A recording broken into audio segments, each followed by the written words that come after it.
Time is running out. Calling all patriots and lovers of our constitutionally protected, God-given, self-evident, inalienable rights in Tennessee and the United States of America. If you are sickened by the liberty-eroding activities of a government that hates you, then it is time to wake up. If you are fed up with the tyrannical leadership on display by all levels of government, now is the time to listen to your reveille call. If you are equally tired of the political class, the new aristocracy, lying to you in their pursuit of power and control, now is the time to take a stand in the arena.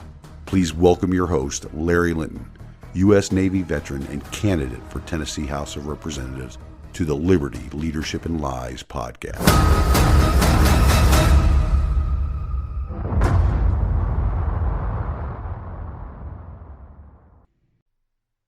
Welcome back, ladies and gentlemen, to this week's episode of the Liberty, Leadership, and Lies podcast. Coming to you once again from the Goat Locker studio and the Larry for TN12 campaign headquarters right here in Sevierville. It's been a busy few days since last week's episode. Some more door-to-door campaigning has been done, and the responses from the vast majority of the voters has been wonderful. Also, a disturbing bit of news. It seems that somebody removed or stole one of the yard signs a good friend of mine had placed on their property. I do not know the motive behind the sign's removal, but most of us know that the silencing of political opposition is a favored tactic by one side of the political spectrum, right? As soon as the new signs come in this week, I will be getting this friend a replacement. I had a resident of District 12 reach out to me this past week as well through email, and he asked me some great questions. I would also like to share them with the audience in case many of the voters here have those same questions. The first question he asked was if I believe in literal or virtual representation or a balance between the two political theories. I realize that most people will be unfamiliar with those terms, and I will not bore you with the definitions. My answer should provide some clarity, though, between the two theories. I believe in literal representation, as that is the design of our constitutional republic. For an example of virtual representation, think of the quote-unquote at-large elected representatives, not tied to a particular set of people or a defined region within a larger region. If there is not a defined set of people or region, how can there be any actual servant leadership? I believe there can't be any. So that is why I believe in literal representation. That also provides a higher level of accountability for the elected official. The elected official and the people have a clear picture of the employer-employee relationship. This potential voter also pointed out a recent mailer that was sent out by a political action committee, or PAC, that was in support of my opponent. The PAC is a group that advocates for term limits, and they are supporting a candidate that is seeking his 6th term in statewide elected office. And before that, he was elected to serve as an alderman of the city of Sevierville. This mailer turns out to be the height of hypocrisy in my, as well as this voter's, opinion. You see, as I mentioned, my opponent is seeking his 6th term in the General Assembly here in Tennessee. He was first elected to statewide office in 2012. I do realize that the PAC is seeking term limits for congressional office holders, meaning the U.S. House and U.S. Senate, but if you are advocating for one level of government, you should be advocating for all levels of government. As we have already discussed on this program, the incumbency rate for elected officials at the local, state, and federal levels has created a ruling elite in our country, a new aristocracy. So the PAC and my opponent are being hypocritical for supporting term limits through legislation for some, but not all, elected officials, especially since that would apply to my opponent. I, too, am a supporter of term limits. However, there is already a mechanism in place to ensure term limits for politicians. That mechanism is elections. They are held every 2, 4, or 6 years. Asking for legislation or a law to make this happen is just another way the people, where all governmental power is inherent in the first place, we are abdicating our role to master and control the government we elect. That's just another great example of the apathy of the electorate. Advocating for a law to place term limits on elected officials is like saying, hey, government, I'm too lazy or uninterested in participating in my own self-governance, so you go ahead and do this for me. Govern me harder, baby. Just what makes you think that the government will ever impose restrictions on itself?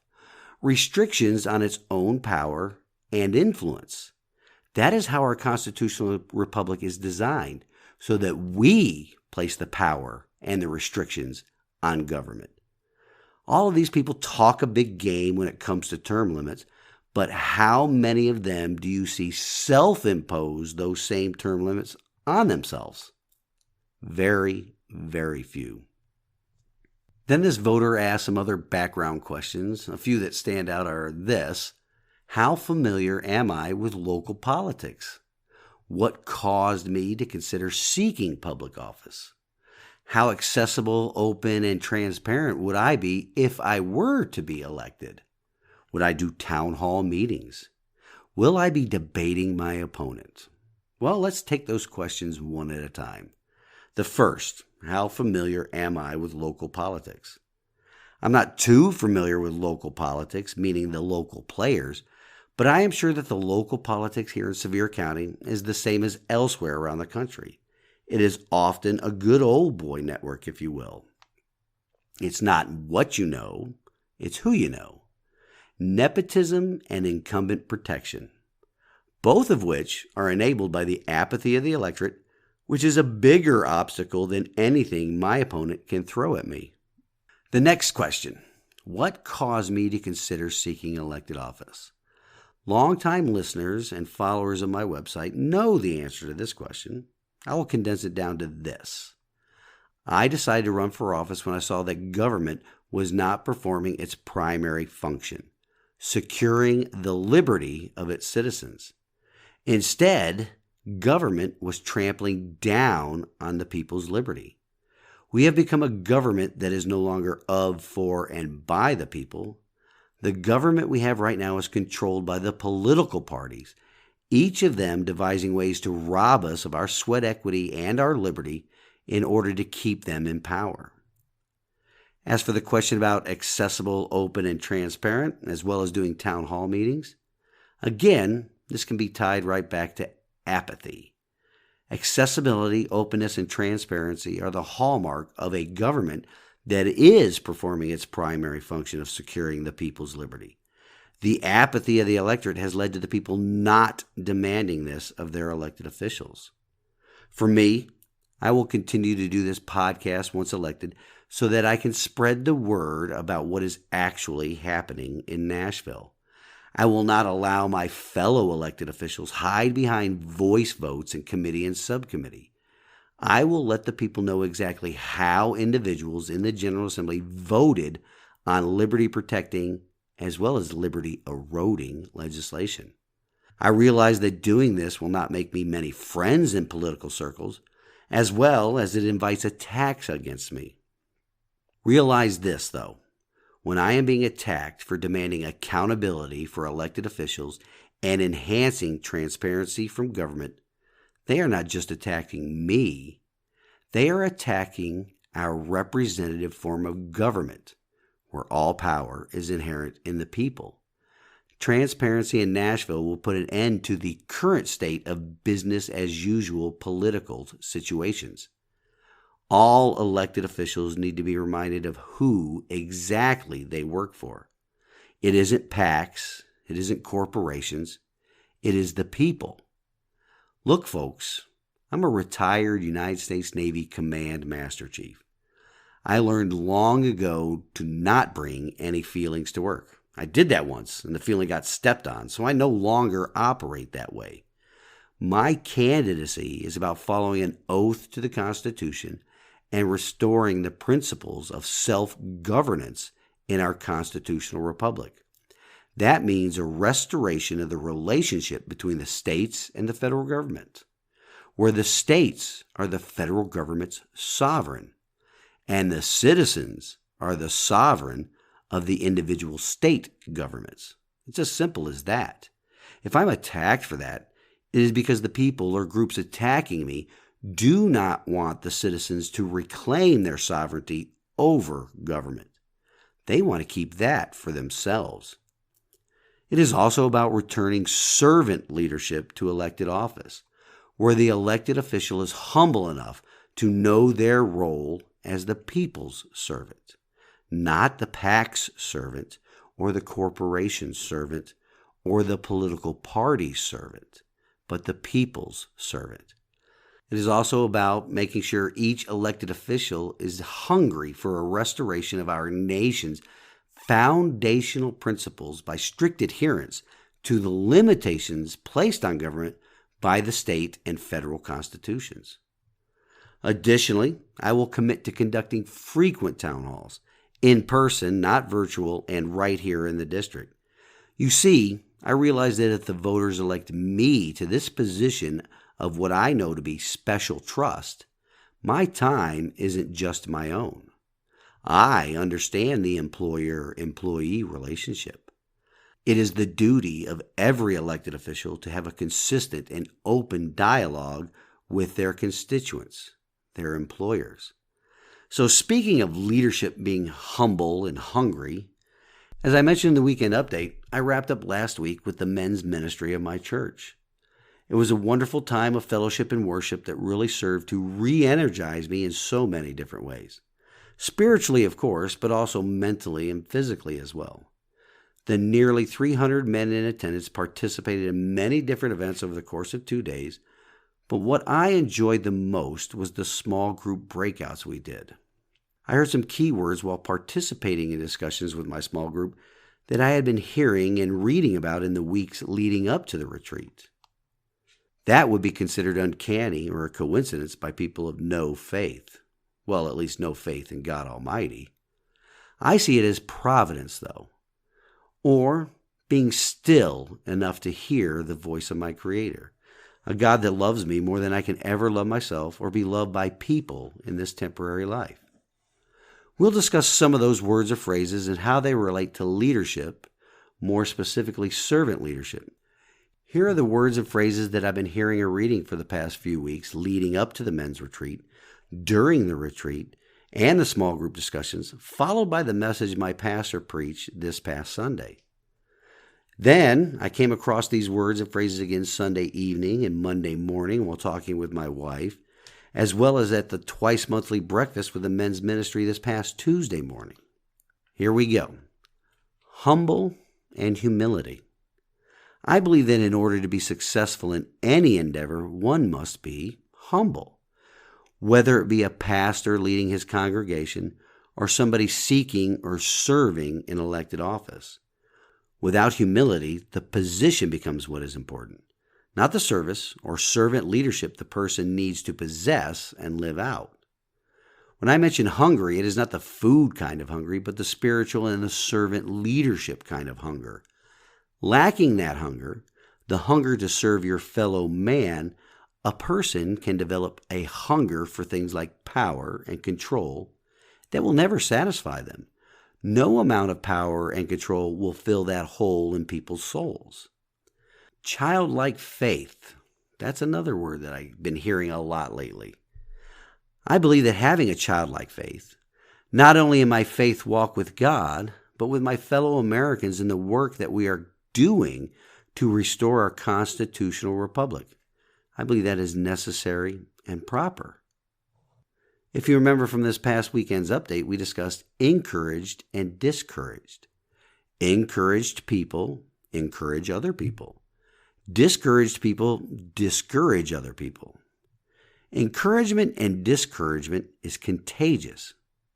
Is it any wonder why our government, which hates us by the way, is it any wonder why the government, their allies in the media and entertainment industry and big tech, constantly try to pit each of us against each other? They want discouragement to spread all over the place like a virus. Why would they do that, though? That's that why question. Well, it provides them with the opportunity to come in and save the day with little bits of encouragement to a targeted, specific group. Keeping these little groups of people, groups that are defined by the government, defined by media or entertainment industries, defined by big tech, keeping these individual groups focused on each other instead of what they are doing. If you are old enough to remember, there were not that many separate groups of aggrieved people in our nation, and that was just a short generation ago. This is all by design, ladies and gentlemen, designed by leadership that is not humble and hungry for service to their fellow man, just hungry for their personal power and personal control. Routine and discipline are a few more words that have been running around in my life and mind lately. Leadership that is focused on discouragement will try to break our routine and try to break our discipline so that they can maintain control. Look at how successful they have been with the people's participation in our own self-governance. Oversight of our government has to be a routine maintained by people to ensure that the government stays within its constitutionally defined confines. That takes a lot of discipline, and discipline is needed to build a routine, to make a decision and stick with it.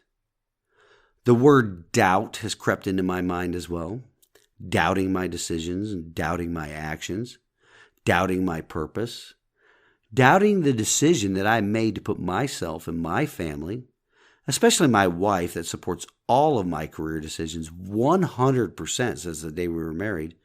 But that doubt can be crippling sometimes.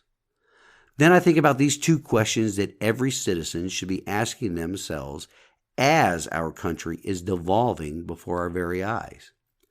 If not me, then who? If not now, then when?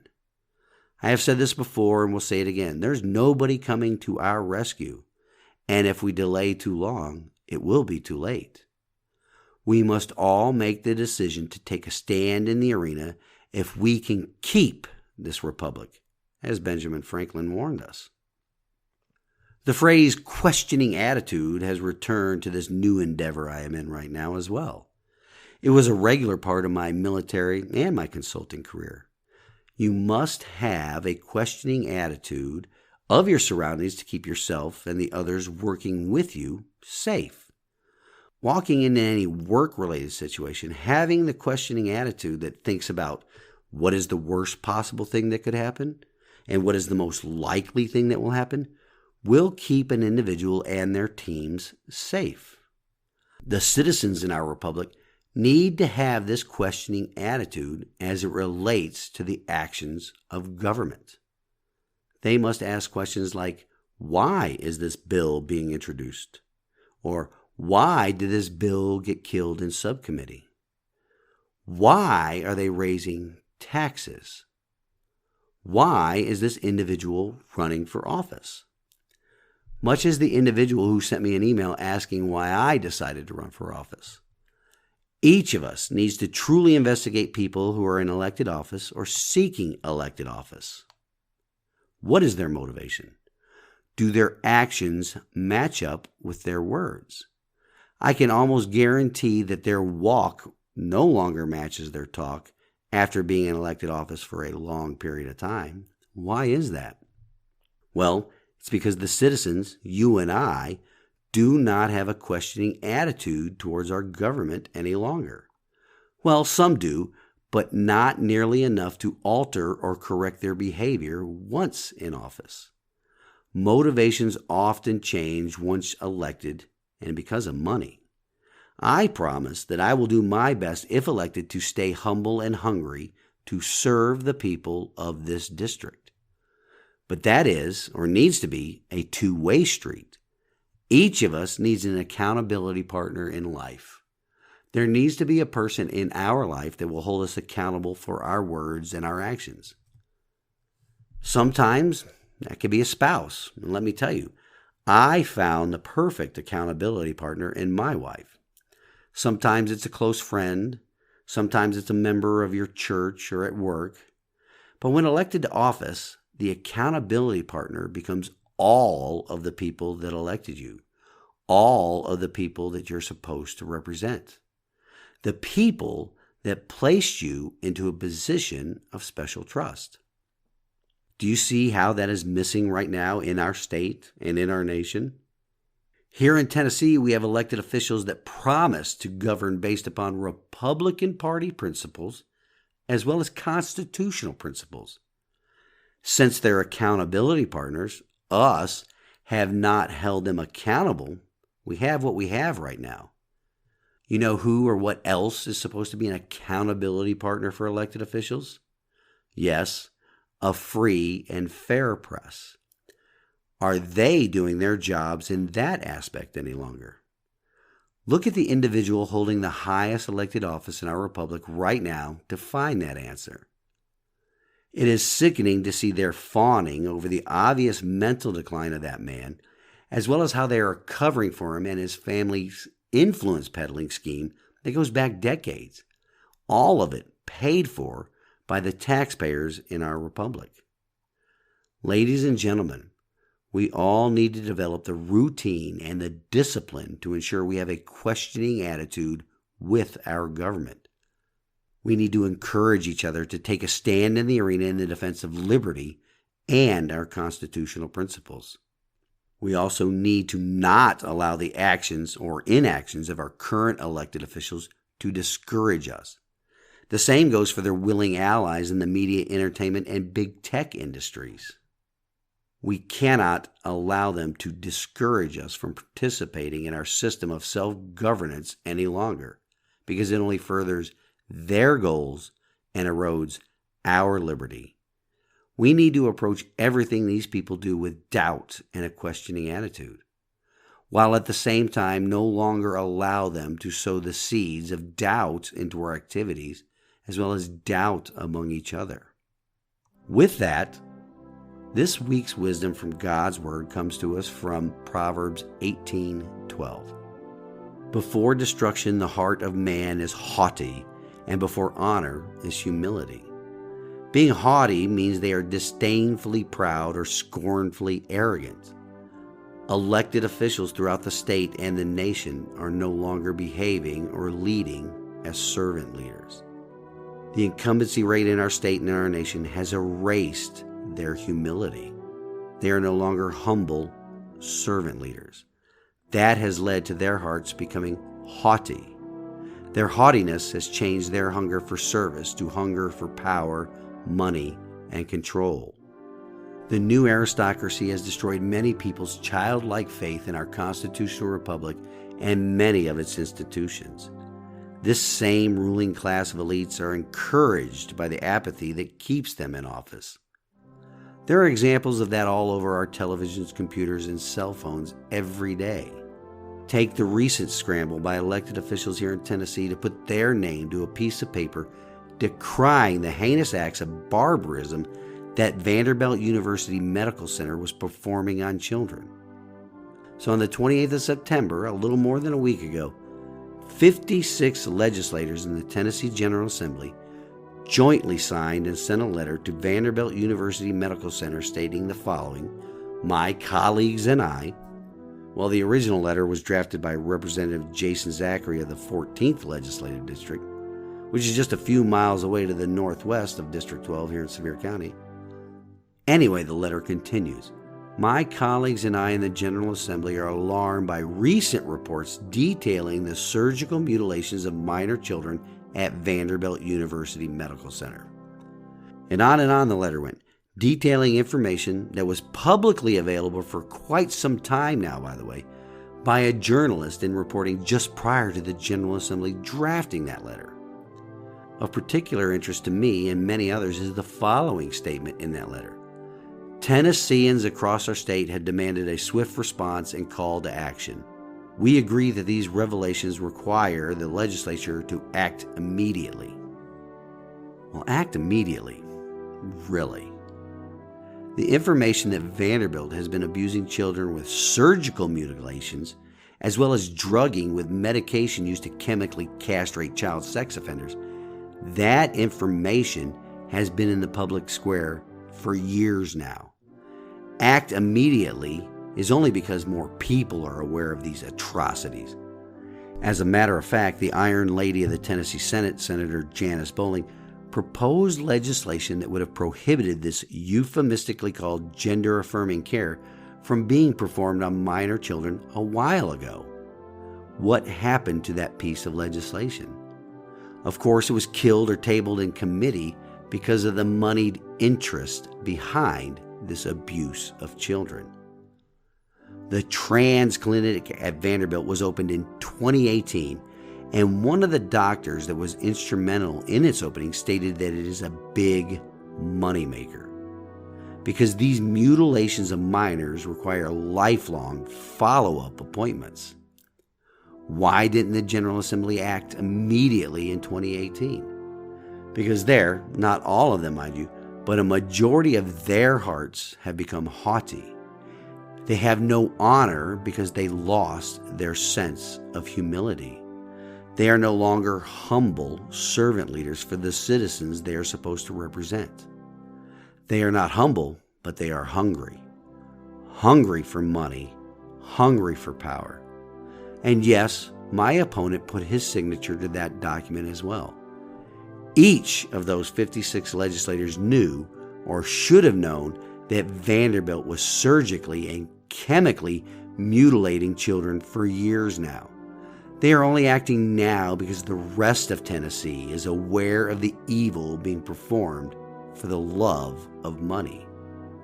This type of behavior or lack of action by elected officials to protect children from evil needs to end, and I will need your help to end it. Government schools are no longer responsive to the parents' desires. They are failing to educate the children of this state and this nation by every measure, despite demanding and receiving more and more of our sweat equity with empty promises to do better. These institutions' definition of better is the complete opposite of what the parents and taxpayers demand. Also, the enabling and encouraging of a mental illness that has turned hospitals into child mutilation profiteers is disgusting. Only by each of us throwing off the apathy that has gripped this nation for generations now can we put a stop to this madness. This begins at the state level. I am humbly asking you to send me to Nashville because I am hungry to restore a government whose core function is to secure the liberty of the people, not bow down to the woke mob or sell your liberty to the highest bidder or political action committee and the political parties they have already bought off. The work of putting our government back in control of the people begins right here at the state level.